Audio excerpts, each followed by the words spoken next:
ગેરકાયદે ખનન વિરુદ્ધ ચોટીલા નાયબ કલેક્ટરની મોટી કાર્યવાહી સામે આવી છે। ભેડ અને જામવાડી ગામે ગેરકાયદેસર ખનન પર કાર્યવાહી કરવામાં આવી છે। સરકારી જમીનમાં ગેરકાયદેસર સફેદ માટી અને કાર્બોસેલના ખનનનો પર્દાફાશ કરવામાં આવ્યો।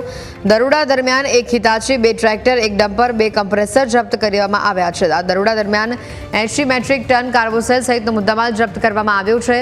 સ્થળ પરથી 4 ચારખી, 10 બકેટ, 46 સુપર પાવર વિસ્ફોટક આ સહિતનો મુદ્દામાલ જપ્ત કરવામાં આવ્યો છે। 1 કરોડ 31 લાખથી વધુનો મુદ્દામાલ જપ્ત કરી થાન મામલતદાર કચેરીએ સીઝ કરવામાં આવ્યો છે।